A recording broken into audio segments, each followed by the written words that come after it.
Shalom Bapak Ibu dan saudara-saudari terkasih, peserta Bible Study Perjanjian Baru. Hari ini kita telah sampai di pasal 6 dan malam ini kita akan belajar bersama-sama dari Injil Matius pasal 6 ayat 1 sampai 18. Dalam Injil Matius 6 ayat 1 sampai 18 ada 3 perikop yang akan kita pelajari, yakni yang pertama Matius 6 ayat 1 sampai 4 tentang hal memberi sedekah. Lalu yang kedua Matius 6 ayat 5 sampai 15 tentang hal berdoa. Dan yang ketiga Matius 6 ayat 16 sampai 18 tentang hal berpuasa.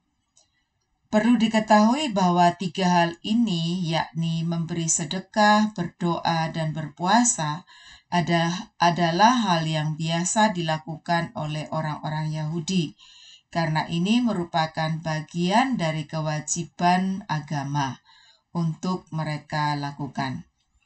Namun apa yang Yesus ajarkan tentang hal tersebut, mari kita melihatnya satu persatu. Yang pertama Matius 6 ayat 1 sampai 4 tentang hal memberi sedekah. Dalam ayat 1, Yesus mengingatkan supaya tidak melakukan kewajiban agama untuk dilihat orang, dengan kata lain hanya untuk pamer. Memberi sedekah harus dengan tujuan yang murni atau mulia, bukan untuk dilihat orang atau mendapatkan pujian dari orang lain.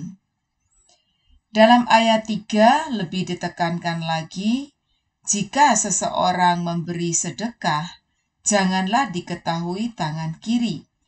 Ini apa artinya? Kita harus tahu bahwa budaya Yahudi jika memberi harus menggunakan tangan kanan. Ini sama dengan budaya kita di Indonesia. Kita dianggap tidak sopan jika memberi dengan tangan kiri. Nah, itulah yang mereka lakukan.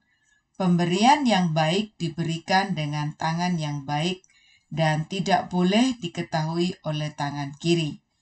Kita harus tahu ya bahwa tangan kiri dan tangan kanan itu cukup dekat.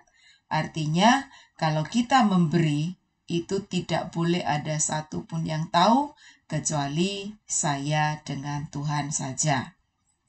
Lalu dalam ayat 4 mengajarkan bagaimana seharusnya memberi sedekah.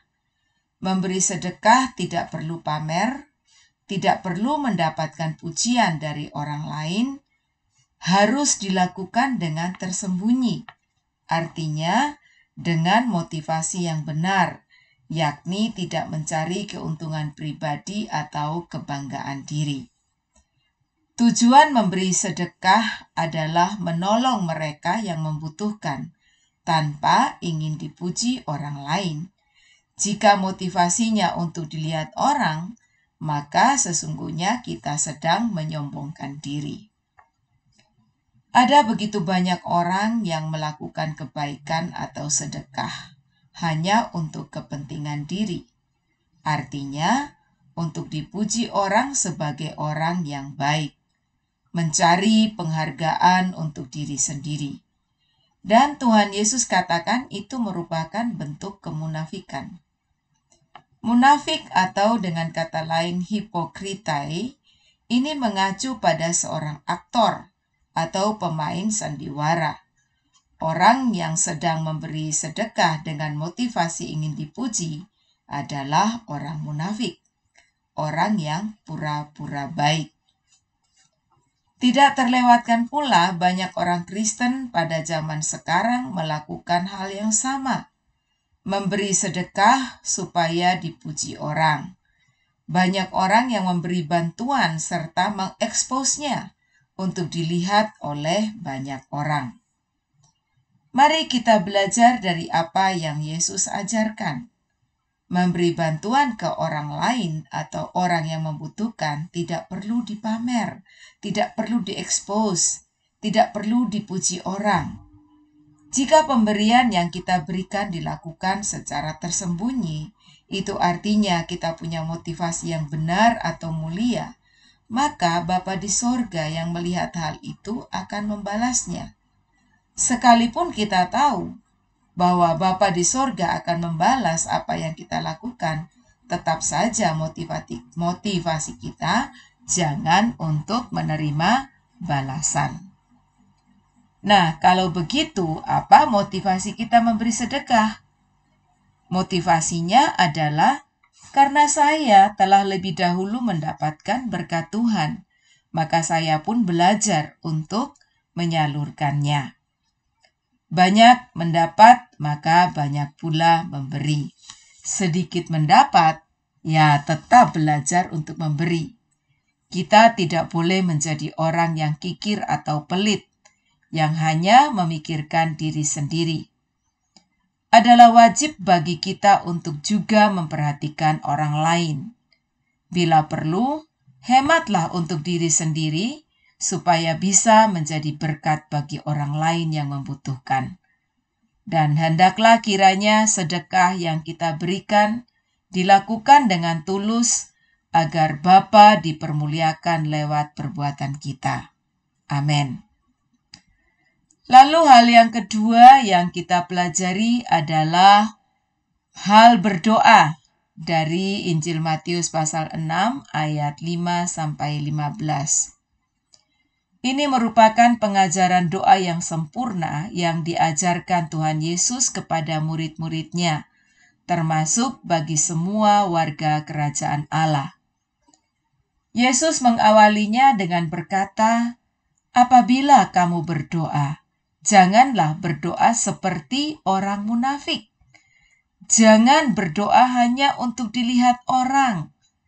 Di sini Yesus ajarkan, hendaklah doa itu dilakukan di dalam ketulusan, dalam sebuah hubungan yang akrab dengan Bapa. Dalam ayat 6 disebutkan, "Jika engkau berdoa, masuklah ke dalam kamarmu, tutuplah pintu dan berdoalah kepada Bapamu yang ada di tempat tersembunyi." Hal ini bukan berarti bahwa setiap kali kita berdoa kita masuk kamar. Bukan berarti pula kita tidak boleh berdoa di gereja atau di tempat terbuka lainnya. Di sini penekanannya adalah jika kita berdoa bukan untuk dipuji orang, bukan untuk pamer, ya, bukan seperti itu. Dan selanjutnya dikatakan jika kita berdoa tidak perlu bertele-tele. Artinya tidak perlu diulang-ulang supaya doanya jadi doa yang panjang. Bapak Ibu yang dikasihi Tuhan, doa yang didengar Bapa tidak tergantung pada panjang pendeknya, tapi pada ketulusan dan kesungguhan di dalam kita berkomunikasi dengan Bapa. Lalu berikutnya kita melihat bahwa pola doa yang diajarkan Yesus dapat kita lihat di dalam Matius 6 ayat 9-13. Di sini kita melihat ada 3 bagian yang diajarkan. Yaitu yang pertama di dalam Matius 6 ayat 9 dikatakan atau diawali dengan kata, "Bapa kami yang di sorga." Di sini Yesus sedang memperkenalkan Allah sebagai Bapa dari semua orang yang percaya. Lalu Allah dipanggil sebagai Bapa. Ini untuk menyatakan hubungan yang akrab, dan Allah sebagai Bapa yang berada di sorga. Lalu bagian yang kedua kita baca di dalam Matius 6 ayat 9-10.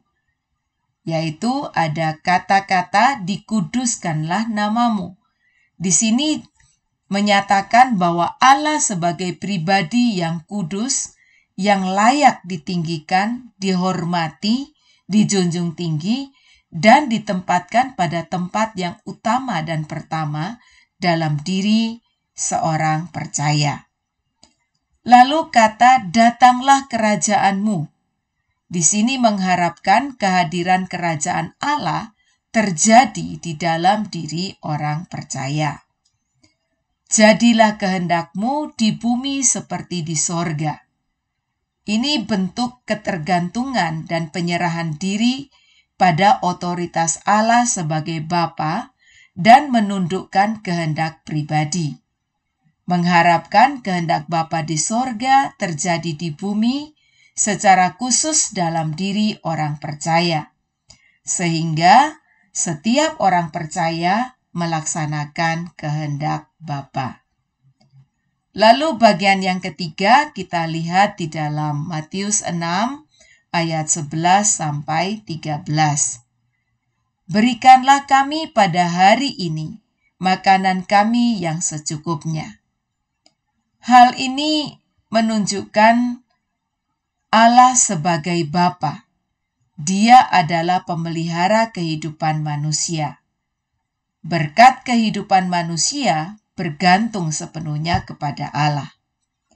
Kata makanan mewakili kebutuhan manusia secara fisik.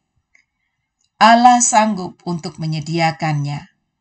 Allah sebagai Bapa, Dia adalah penyedia kebutuhan anak-anaknya. Lalu kata, dan ampunilah kami akan kesalahan kami, seperti kami juga mengampuni orang yang bersalah kepada kami. Di sini Yesus mengajarkan pentingnya pengampunan. Seorang yang menghampiri Allah melalui doa adalah orang yang memiliki kemampuan untuk mengampuni. Perhatikan kata seperti. Diharapkan orang percaya dapat mengampuni dengan tulus. Tidak lagi menyimpan kesalahan orang lain. Karena itu pulalah yang diharapkan orang percaya akan pengampunan yang Allah lakukan terhadap dirinya. Kata yang berikutnya, dan janganlah membawa kami ke dalam pencobaan, tetapi lepaskanlah kami daripada yang jahat. Ungkapan ini memohon tuntunan Allah dan sekaligus mohon perlindungan Allah atas pencobaan yang dapat membuat manusia terpisah dari Allah. Yang berikutnya kita belajar bagian hal berpuasa di dalam Matius 6 ayat 16 sampai 18. Berpuasa adalah salah satu bagian yang penting juga. Berpuasa artinya meninggalkan hal-hal yang lahiriah atau yang jasmani dan memusatkan diri pada Allah. Berpuasa pun harus dilakukan dengan tulus atau niat hati yang benar. Jangan pula hanya untuk dilihat orang, dengan membuat mukanya muram dan seterusnya. Yesus mengajarkan jika kita berpuasa, hanya saya dan Bapa saja yang tahu. Artinya tidak perlu dipamer seperti itu. Dari 3 bagian ini kita bisa memberikan, saya bisa mengambil beberapa kesimpulan, yaitu yang pertama kewajiban agama atau saya katakan hidup ibadah, yakni memberi sedekah, berdoa dan berpuasa, hendaklah dilakukan dengan tulus, tidak munafik. Lalu yang kedua, menyadari dengan sungguh bahwa setiap orang percaya adalah warga kerajaan Allah yang menjunjung tinggi, menghormati Allah sebagai pribadi yang utama. Dan yang ketiga, hendaknya setiap orang percaya melakukan kehendak Allah dalam kehidupannya sehari-hari. Inilah yang bisa saya sampaikan bagi kita semua. Dan akhir kata, saya mengucapkan selamat menjalankan hidup ibadah yang benar, sehingga Bapa dipermuliakan di dalam hidupmu. Tuhan Yesus memberkati. Selanjutnya kita akan ketemu di dalam grup WhatsApp untuk kita boleh berdiskusi tentang 3 hal ini, dan saya harapkan semua kita bisa ambil bagian. Tuhan Yesus memberkati.